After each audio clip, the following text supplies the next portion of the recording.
novamente muito bem-vindos aqui no nosso programa Educar para Transformar. Como todos sabem, toda semana discutimos um assunto diferente relacionado ao universo da educação.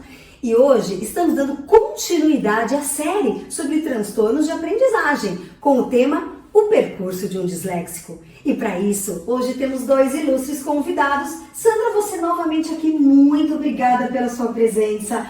E hoje o Pedro vai contar um pouco pra gente sobre as experiências dele. Muito bem, gente, muito obrigada, viu, pela presença de vocês, por mais uma vez compartilharmos conhecimentos, né? Sandra, para quem não conhece ainda você, que eu tenho certeza que muita gente já te conhece, pode se apresentar um pouquinho pro público, contar um pouquinho de você e do seu trabalho. Oi, Ju, obrigada pelo convite, obrigada, Pedro, por ter aceito esse desafio de estarmos juntos aqui conversando e dando aí o seu depoimento, né, sobre essa questão da dislexia. Eu sou a Sandra, psicopedagoga clínica, né? Trabalho aí no consultório desde 1991 nessa atuação. Tenho especialização em dislexia, né? Em transtorno de aprendizagem, neuroeducação e também na parte de processamento aí da questão do ABA, né? Da terapia aplicada. E a gente vai com a nossa prática acrescentando conhecimentos, né? Para que a gente vá cada vez mais podendo favorecer o desenvolvimento aí desses nossos queridos disléxicos, né, que são pessoas assim muito queridas, porque tem um potencial muito grande que precisa ser desenvolvido, mas que tem um percurso diferente dos outros, no sentido principalmente da aquisição da leitura e da escrita. Porque a dislexia, ela é um transtorno, né, de aprendizagem relacionado, considerado um transtorno do neurobiológico. Por quê? Porque é o funcionamento desse cérebro do disléxico que é diferente. O percurso que ele vai fazer para ler não vai ser o mesmo percurso que as outras crianças e adolescentes fazem. E para isso a gente vai ter que auxiliá-lo a aprender como é que ele pode potencializar suas capacidades para conseguir aprender a ler e escrever. Com certeza, né? E é importante você comentar isso, porque muitas vezes as pessoas confundem, né? Isso a gente tratou no outro programa, mas eu acho que é muito importante dizer. Dislexia é um transtorno de aprendizagem, não tem absolutamente nada a ver com algo que é uma doença, ou algo que, né, as pessoas muitas vezes não entendem e rotulam. Né? Então é importante a gente compreender como que funciona, até para que você que está assistindo possa também se perceber e se questionar. De repente até percebendo, se às vezes tem um filho ou alguém da família próximo e sente que tem uma dificuldade de aprendizagem, de repente pode ter alguma coisa aí e de repente até ser um possível caso de dislexia. Para isso, uma profissional competente como a Sandra e, lógico, uma equipe em conjunto vai atuar para poder fazer um bom diagnóstico, né? E hoje nós estamos aqui, né, Sandra, que aliás é também seu paciente, né, Sandra? Sim, há um pouco tempo, né, Pedro? Pouco, né? Nós estamos juntos aí há 7 anos. Estava fazendo as contas aqui, né, antes da gente começar o programa. O Pedro chegou, estava com dificuldade nessa aquisição da leitura, né? Ele já estava fazendo um acompanhamento com a fonoaudióloga, que já tinha identificado essa questão aí, dessa possibilidade da dislexia. E aí nós viemos construindo esse percurso, né? E até hoje aí nós estamos juntos aí, provavelmente finalizando essa etapa de trabalho, que o Pedro já está finalizando o fundamental agora, né? O fundamental 2, já pensando já com o pezinho no ensino médio, e viemos aí caminhando aí desde esse início desse processo de alfabetização, né, até agora essa finalização do ensino fundamental. Perfeito! Quanto tempo! Pedro, por favor, apresente-se. Pode contar o seu nome completo, sua idade, a série que você está na escola, por favor? Meu nome é Pedro Ricardo Romano, eu tenho 14 anos, estou no 9º ano do fundamental. O Pedro, conta um pouquinho pra gente, principalmente pra quem tá aí te conhecendo agora, né? Eu já conheço o Pedro há um pouquinho de tempo, porque Sandra tive o privilégio de conhecer o Pedro, a mãe do Pedro, que também tá aqui com a gente.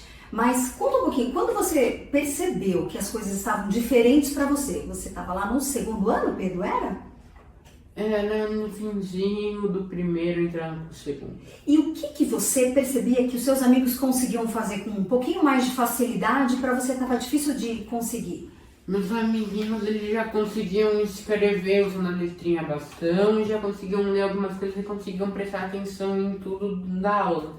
Tipo, uma coisa que eu não conseguia, isso eu lembro, era que tipo, você tinha que copiar no seu caderninho, ler o que a professora estava escrevendo na lousa e ouvir o que ela estava falando. Eu não conseguia fazer isso. Nossa, isso que o Pedro falou reflete exatamente o que você colocou pra gente semana passada, até da questão, né, de conseguir tirar da lousa, transcrever para o caderno, a questão da lateralidade, Sim, não é? Porque na verdade assim, a dislexia se inicia, né, como um transtorno de leitura e de escrita, mas junto com isso vem outras alterações que podem acontecer nesse desenvolvimento do processo de aprendizagem.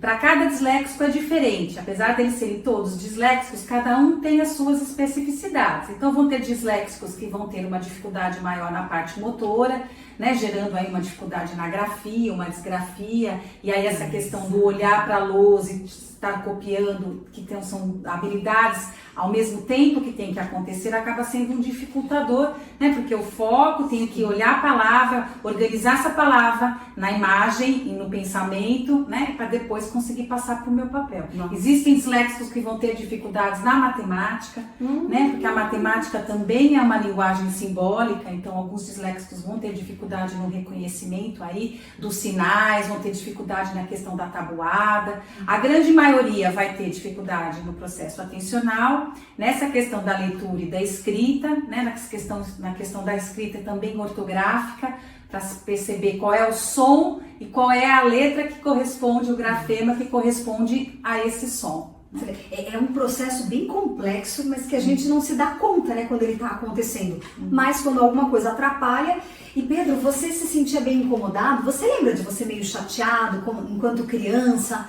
Chateado eu não diria, mas meio que incomodado. Porque tipo, eu via que meus amigos estavam progredindo e eu tava ficando pra trás. E quando você começou, pequeno, a passar com a Sandra, e a Sandra foi te apontando até possibilidades, estratégias que você poderia lançar mão e realmente conseguir aprender a ler, entender como é que funcionava o processo da leitura, você lembra como é que foi o seu sentimento? Você lembra desse momento? Eu tive aquele sentimento de o meu esforço tá valendo a pena, eu tô conseguindo chegar mais perto dos meus amigos. Você pequeno, você tinha essa sensação. E isso é fantástico, né? Porque o quão pequeno ele já se percebia, às vezes um pouco para trás ele não queria, ele queria atrás. E a sua mãe, em caso, o pai, eles te incentivavam, como que era? A minha mãe e meu pai me incentivavam muito, minha mãe ficava de 3 a 4 horas comigo, me ajudando, que era difícil. Isso que você falou, Pedro, também vem muito ao encontro daquilo que Sandra colocou semana passada, da importância da família junto, e né, caminhando junto, para que o processo se torne mais fácil também para ele. Né? Porque a identificação precoce da questão da dislexia vai diminuir os problemas futuros, né, dessa criança. Então ela vai ter condições de ficar cada vez mais próximo daquilo que é exigido de todos dentro do ambiente escolar. Mas para isso precisa ter todo esse contexto que colabore. Tem a criança, né, que tem que ter o esforço para poder superar esses obstáculos, os terapeutas que vão fazendo parte desse processo, dando as possibilidades através das intervenções com estratégias para que ele possa aprender, estratégias diferenciadas, específicas para cada caso, e tem a família junto, que dá o suporte, que tem que incentivar, acreditar no potencial, né, dos seus filhos, crianças ou adolescentes, e a escola, que lá no ambiente escolar também ele vai precisar de apoio, de motivação e de adaptações necessárias para que essa aprendizagem aconteça. Porque o nosso mundo é letrado, o nosso mundo é das palavras, é das letras, e a escola fortalece muito esse contexto, né? Por isso que a escola também precisa buscar diferentes caminhos para poder colaborar para as aprendizagens desses disléxicos. Né? Com certeza, e eu acredito também que a escola tendo vários caminhos, o grupo que também é tão diferente, porque numa sala de alunos a gente vê cada um com um perfil diferente, né? Porque há muito tempo não se enxergava essas particularidades, era uma outra forma de ver a educação. Hoje não, hoje sabemos que nós temos as potencialidades de cada um e que se compreendidas e vistas, o grupo ganha, né? E o grupo ganha novas possibilidades de aprendizado. Agora, Pedro, conta uma coisa. Então, nós estamos falando da leitura. E como a gente estava comentando que na matemática, muitas vezes pode ter uma interferência, um dificultômetro também. Como é que era pra você? Havia uma dificuldade na matemática ou não? Conta pra gente. Matemática, desde pequeno, foi a minha matéria favorita. Eu gostava muito de matemática. Porque, assim, eu odiava a língua portuguesa, eu odiava inglês, eu odiava tudo que envolvia línguas. E a matemática, ela era muito número, você não precisava copiar a letra. Então ela sempre foi meio que um porto seguro. Eu gostava muito de matemática, eu sempre fui muito bem em matemática. Tudo que envolve números é sempre muito bom. Você vê, é um caso, né, de um disléxico que a matemática já no caso não tinha um problema, não era um problema para ele, né? Assim como alguns famosos, aí como a gente citou, o Albert Einstein e outros, que muitos não sabem, mas que é um exemplo de uma pessoa que tinha dislexia, verdade, que era dislexia. Exato, que era dislexia, não, perdão, que era disléxico, como como é que é o nome dele? Steve Jobs. Verdade. Nós falamos até de outros, né, nos outros tem o Tom programas. Cruise também, que ele é ator famoso, que tem uma quantidade de textos que ele teria que memorizar, e aí ele descobriu a estratégia de gravar, pedir para alguém gravar esses textos para que ele pudesse estar depois treinando, né, essa dramatização que ele fosse fazer usando aquelas falas. Então eu percebo que essas estratégias que cada disléxico vai se auto-apropriando, percebendo o seu processo de aprendizagem e descobrindo quais são os melhores caminhos que ele vai utilizar para que ele possa aprender de alguma forma. O disléxico tem grandes possibilidades porque eles normalmente têm um potencial criativo, eles têm um raciocínio lógico muitas vezes bastante apurado, eles conseguem enxergar as questões de forma global.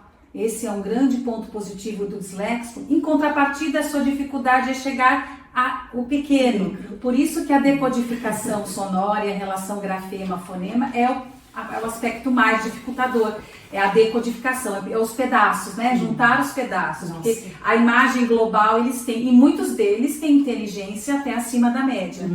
Né? Então, isso claro que contribui para que esse processo de aprendizagem dele vá sendo mais efetivado também. Sim, né? e como você bem colocou, o mundo é letrado, né? Então não tem como a gente, não, meu filho não quer ler, não vou obrigar. Não, a leitura ela está muito presente. E eu fico pensando, Pedro, como a leitura está muito presente na nossa sociedade, na escola ainda mais, a leitura de um livro, Pedro. Eu sei que no começo era algo muito complicado, hoje as coisas mudaram um pouquinho, mas como é que é hoje para você ler um livro? Conta um pouco. Eu só comecei a gostar de ler por prazer há 1 ano, 2 anos atrás.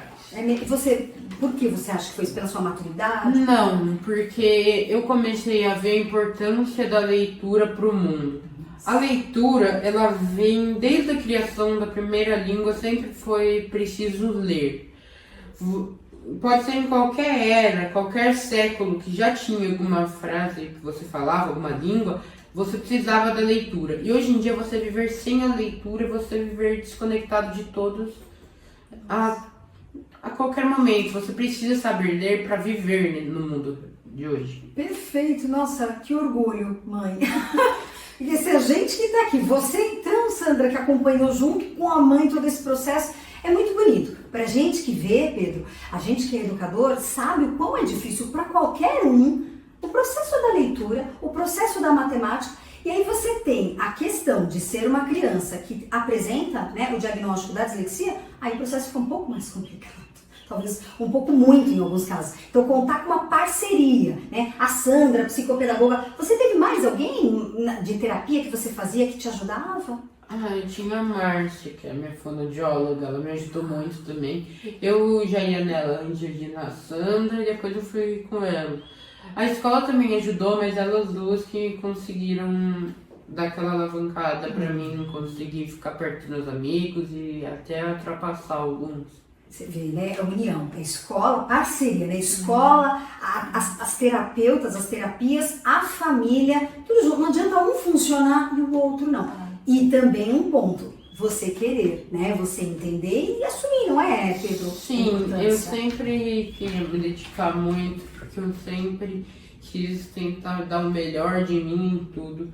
Porque eu sabia, se eu der o meu melhor, mesmo que eu precise dar uns 50%, mas se eu der 100%, eu vou me alavancar o dobro. Porque se eu preciso de 50% eu vou para 100%, eu vou crescer cada vez mais rápido e vou chegando nos objetivos cada vez mais rápido. Pedro, com essa sua fala, eu quero te fazer uma pergunta, Pedro. O que você pensa em realizar, por exemplo, de carreira profissional? O que você pensa? Eu quero ser neurocirurgião. Neurocirurgião, meu Deus do céu. Vai ser, né, Pedro? Com certeza. Com certeza. E assim, você pensa grande, né, Pedro? Você se sente capaz. Isso é fantástico ver.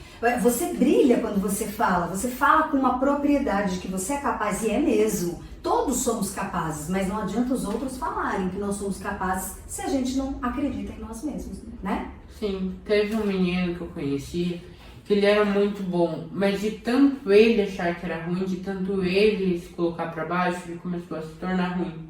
Se você ter o apoio das outras pessoas é importante, mas é mais importante você ter o apoio de si mesmo. Nossa, eu acho que essa é a ideia, né? Quando a gente profissional faz as terapias, faz as intervenções, você tem que olhar para aquilo que é objetivo, para aquilo que é a dificuldade, usando as técnicas específicas, né? Mas olhar para esse outro lado subjetivo, né? Que é o lado humano, que é o que faz a diferença nesse alavancar a aprendizagem, né? Deles perceberem que são capazes, de que eles podem chegar no máximo do potencial para chegar onde querem na parte profissional, na parte das relações pessoais, né? Porque a escola, o convívio na escola também é fundamental. E eles se sentirem capazes de, apesar de ter alguma diferença no seu desenvolvimento, né? Porque o disléxico vai tendo uma diferença de ritmo, né? Na velocidade da leitura, que demora um pouquinho mais para poder ser adquirida, na decodificação dos textos, na compreensão da leitura,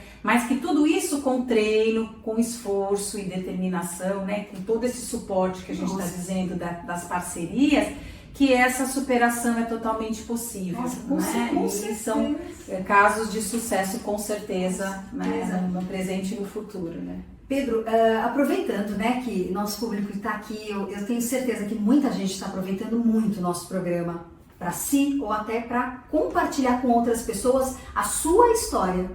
Pedro, qual conselho você daria para quem está assistindo a gente agora? Um jovem, de repente, que tem uma dificuldade e está tristinho a caminhar.